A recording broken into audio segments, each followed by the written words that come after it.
Bonjour mes amis, que Dieu vous bénisse tous, mais qu'il bénisse de la manière dont il veut que vous soyez bénis. Comment, évêque?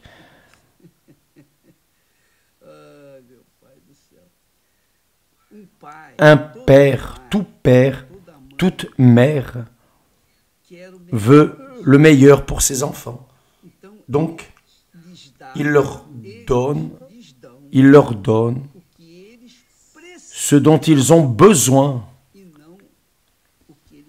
et non ce qu'ils veulent.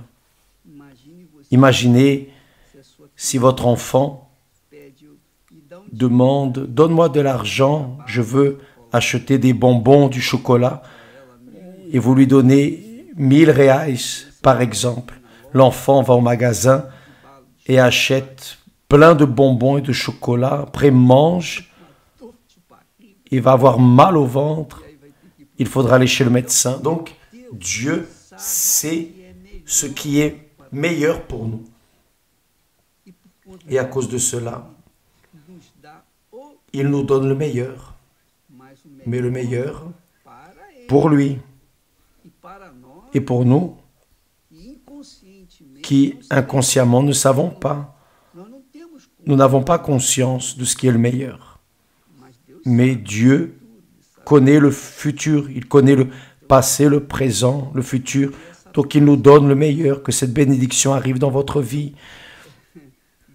Rendez grâce à Dieu, parce que c'est la volonté de Dieu pour nos vies. Maintenant, laissez-moi dire quelque chose qui est extrêmement important, puisque nous sommes en train de parler de l'offrande. Dieu, d'abord, a donné. Il a été le premier à donner. Et lorsqu'il nous a donné, il ne nous a pas donné n'importe quoi, ou plus ou moins. Il nous a donné ce qu'il avait de meilleur dans les cieux. Ce n'étaient pas des anges, des archanges, des chérubins, des séraphins, non. Il a donné de lui-même. Il a donné de son essence, de sa divinité, de sa grandeur. Il a donné son Fils. Il a donné son Fils pour que tous ceux qui croient en lui ne périssent pas, mais aient la vie éternelle. Donc il a donné. Donc, lorsque nous pensons à donner à Dieu quelque chose, nous devons penser ainsi. Je dois donner le meilleur. Plus ou moins ne sert pas. C'est ce qu'Abel a fait. Abel avait conscience de ce qui était meilleur. Et alors, il a offert à Dieu le meilleur. Ce n'était pas Dieu qui a demandé, non. Si Dieu avait demandé à Abel ce qu'il a donné, il aurait aussi demandé à Caïn ce qu'il a donné. Non. L'offrande est quelque chose de spontané, libéral. Dieu n'a pas été obligé de donner son Fils, mais pour nous sauver, seulement son Fils. Donc, lorsque nous pensons à quelque chose à offrir à Dieu, si ce n'est pas le meilleur, ça ne servira pas. Par exemple, le psalmiste, dirigé par le Saint-Esprit, a dit « Comment rendrai-je à l'Éternel tous ses bienfaits pour moi? Que puis-je donner à Dieu? Qu'est-ce qui est le meilleur? Qu'y a-t-il de meilleur en moi pour donner à Dieu? Soi-même, sa vie, son âme. C'est vous rendre à 100% sur l'autel. Ça, c'est le meilleur que Dieu veut. Et le Saint-Esprit, évidemment, qui a donné cette direction. Et alors, il a répondu à lui-même, « J'élèverai la coupe des délivrances, la coupe des délivrances, et j'invoquerai le nom de l'Éternel. J'accomplirai mes vœux envers l'Éternel en présence de tout son peuple. » Donc, le meilleur que Dieu avait à nous donner était son Fils. Le meilleur que nous avons à lui donner, c'est nous-mêmes. Vous devez être l'offrande vivante pour que Dieu vienne y prendre plaisir. Bien sûr que l'offrande, il y a l'offrande économique, l'offrande matérielle, exprime le sentiment de l'âme et de l'esprit. Donc Dieu, il sait qui nous sommes. Mais lorsque nous offrons à lui quelque chose, ou le meilleur, alors le meilleur porte en lui un cœur brisé,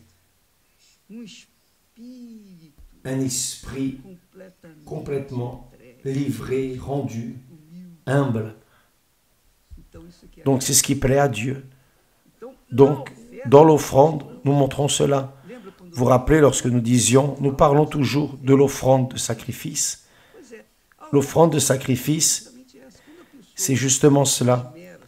La personne s'efforce, se fait violence pour conquérir quelque chose de plus précieux, le mettre sur l'autel. Au fond, c'est son âme qui est en train d'être déposée sur l'autel. Et c'est là où elle reçoit le Saint-Esprit, parce qu'elle a donné le meilleur. Elle va aussi recevoir le meilleur. Faites attention, mes amis. C'est quelque chose que j'ai vécu et je veux vous passer. Voyez, David avait péché et dans la série Roi, vous allez voir cela.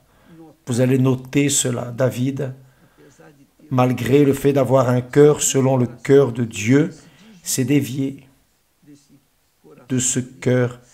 Il a tout simplement tourné le dos à ce cœur et a mis sur l'autel sa vie totalement détruite, moralement. Moralement, il s'est détruit. Et à cause de cela,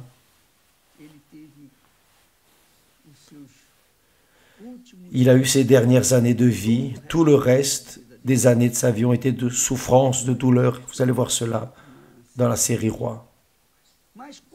Mais lorsqu'il s'est repenti,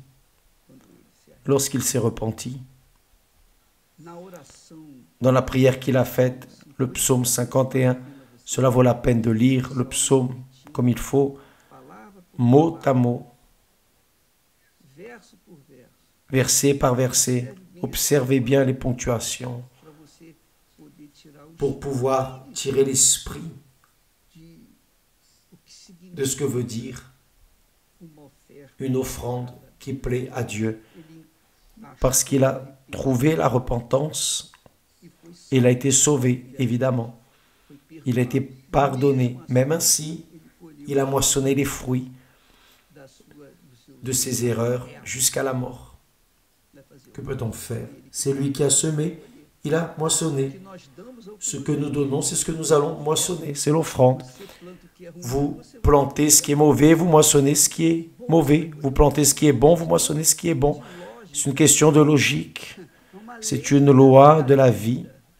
C'est une loi physique. L'apôtre dit, ne vous trompez pas. On ne se moque pas de Dieu. Tout ce qu'un homme aura semé, il le moissonnera. Mais comment pouvez-vous résoudre votre problème avec Dieu après avoir semé ce que vous n'auriez pas dû? Alors, David enseigne son expérience. Il le dit, les sacrifices qui sont agréables à Dieu, c'est un esprit brisé. Les sacrifices qui sont agréables à Dieu, c'est un esprit brisé, c'est-à-dire une conscience de l'erreur commise. La personne a conscience de ce qu'elle a fait d'erroné. Donc, c'est l'esprit brisé devant Dieu. Et il dit, ô Dieu, tu ne dédaignes pas un cœur brisé et contrit. Maintenant, c'est le cœur, c'est l'âme. Ô Dieu, tu ne dédaignes pas un cœur brisé et contrit, c'est-à-dire devant l'esprit brisé,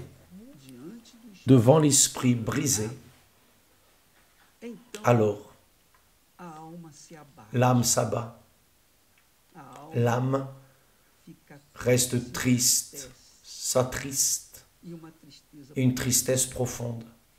Et alors, il y a la repentance. Là vient la repentance. Donc David donne ici le conseil, oh j'ai failli, ne faites pas comme moi. Parce que pour arriver à ce point d'avoir l'esprit brisé, d'avoir un cœur brisé et contrit, repenti, abattu, mais repenti. J'ai beaucoup gémi. Il dit, tu ne dédaignes pas. Je vais vous dire une chose. Comme être humain, nous sommes remplis de failles, de fautes. J'ai eu une expérience ces derniers jours, une expérience très triste, amère. Je vous parle de ce que veut dire cet esprit brisé, le cœur brisé et contrit. Parce que peut-être que cela va vous aider aussi. Mon expérience. Alors, nous étions dans la réunion avant-hier et j'étais préparé, j'étais habillé, préparé pour donner aux personnes ce que Dieu m'avait donné récemment. On nous a donné récemment. Et je suis allé concentrer, focaliser dessus.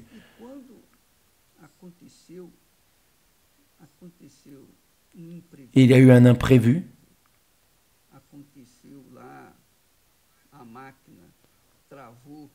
La machine, l'appareil s'est arrêté, le témoignage s'est arrêté, je me suis fâché parce que ça m'a enlevé de l'esprit. Après, le pire de tout,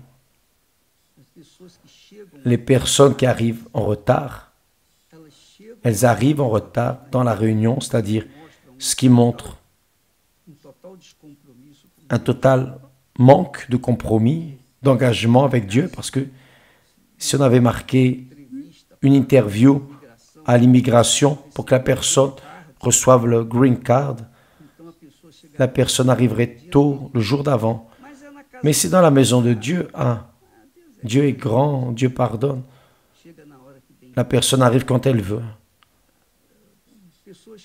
Donc les personnes sont arrivées en retard et le pire de tout, elles déconcentrent les autres personnes qui sont arrivées tôt, qui sont là concentrées. Et le pasteur, moi, dans ce cas-là, c'était moi. Et le pire de tout, en plus d'arriver en retard, elles arrivent avec le téléphone en train de sonner.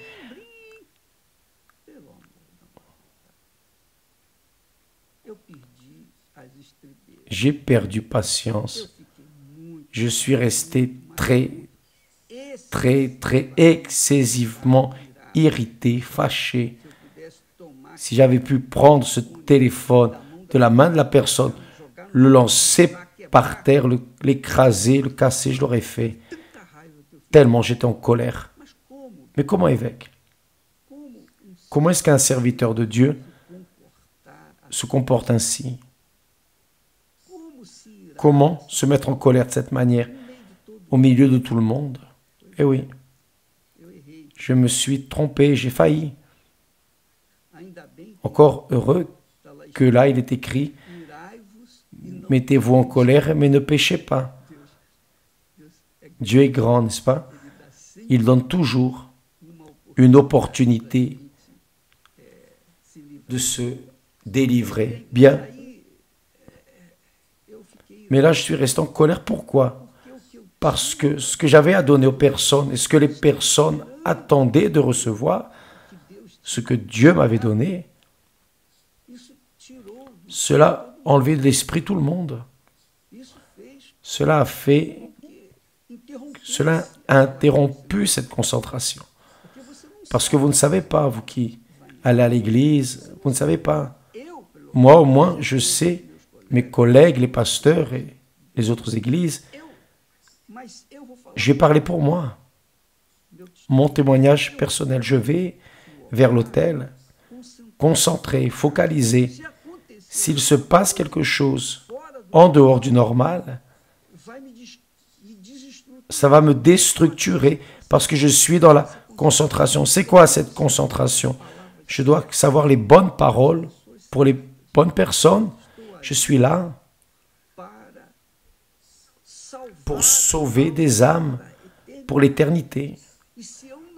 Et si je ne donne pas le meilleur, si je ne peux pas les sauver, peut-être que la personne va sortir de là, va commettre le suicide, et moi, je serai en train d'être complice, coupable de cette âme.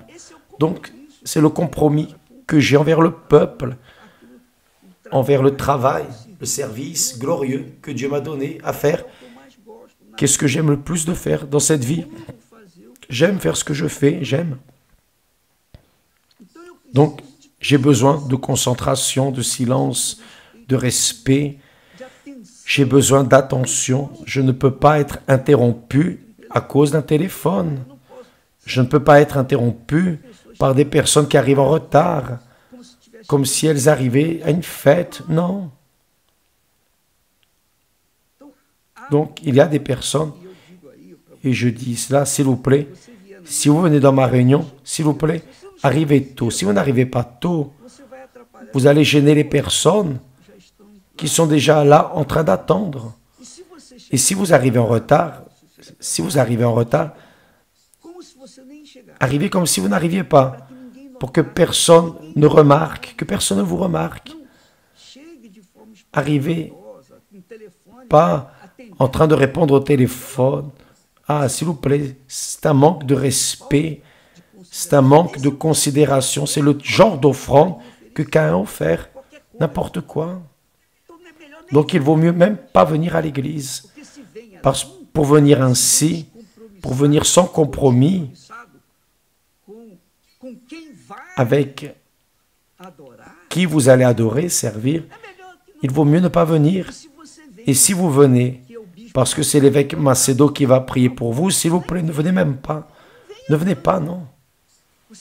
Vous devez venir à cause de celui qui reçoit votre offrande.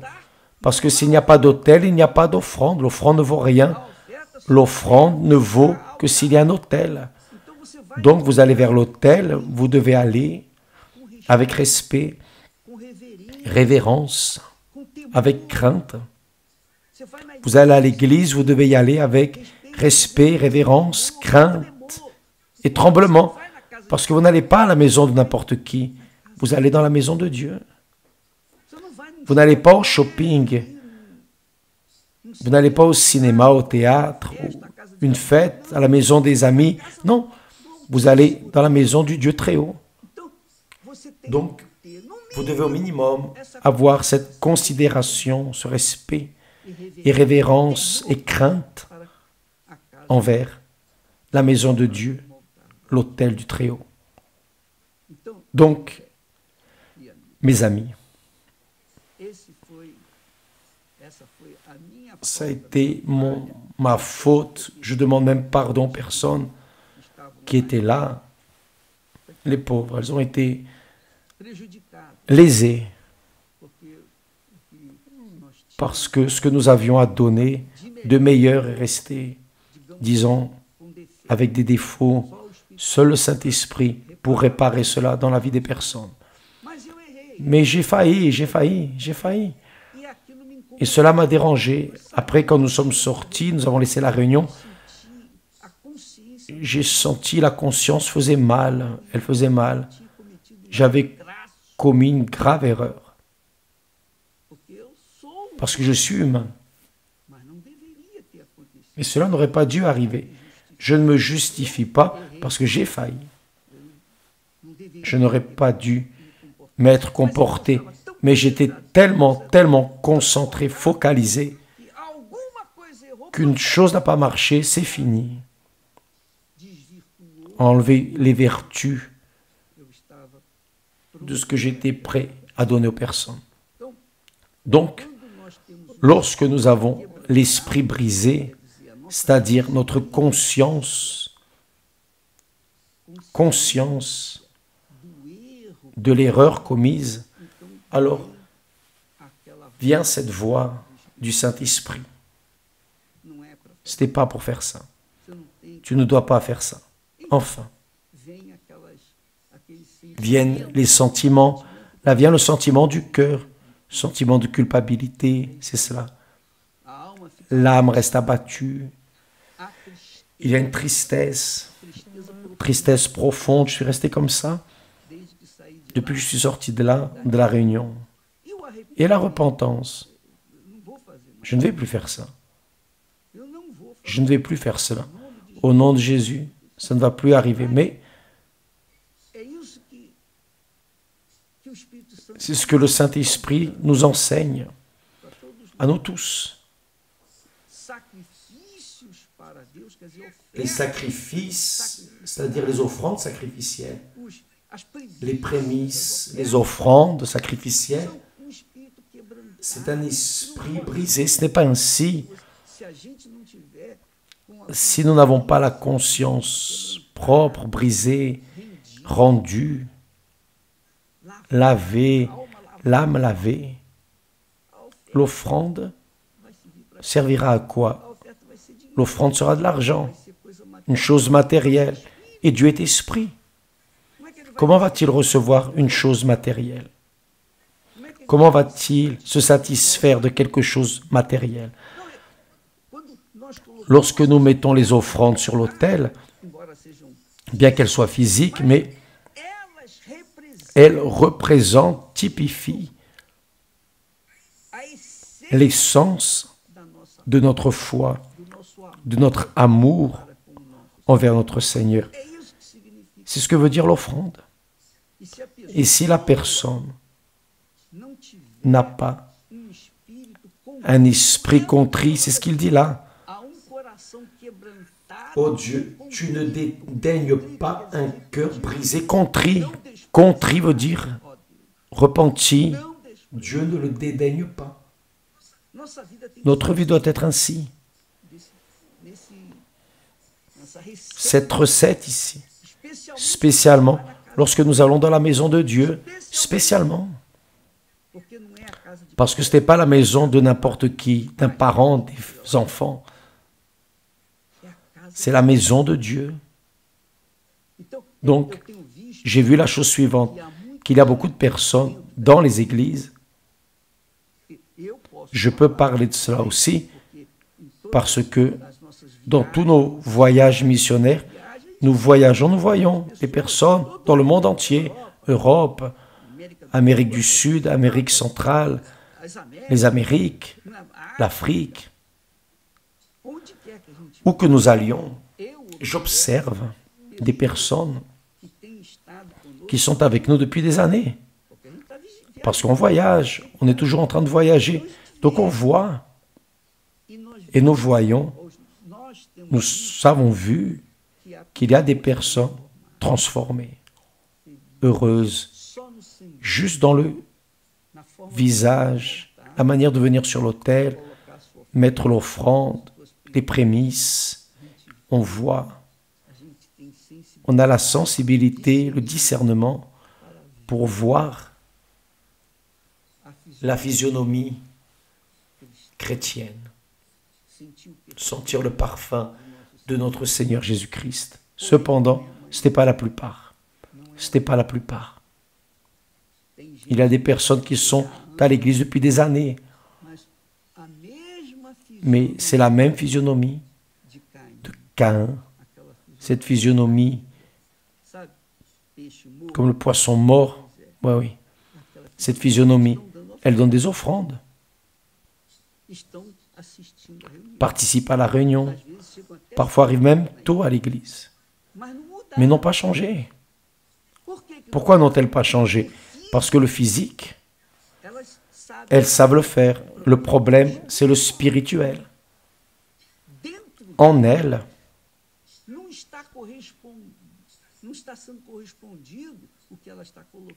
leur intérieur ne correspond pas à l'offrande qu'elles mettent sur l'autel. L'offrande, ce n'est que de l'argent pour eux. Parce qu'en elles, il y a quoi? Il y a des rancunes, des ressentiments. Elles ne pardonnent pas. Des personnes qui vivent dans le péché continuent à vivre dans le péché. Et là, ce genre de personnes, ce sont elles qui arrivent en retard, n'ont aucune considération, qu'un respect envers le Très-Haut, n'ont pas de crainte dans le cœur, n'ont pas de crainte envers Dieu.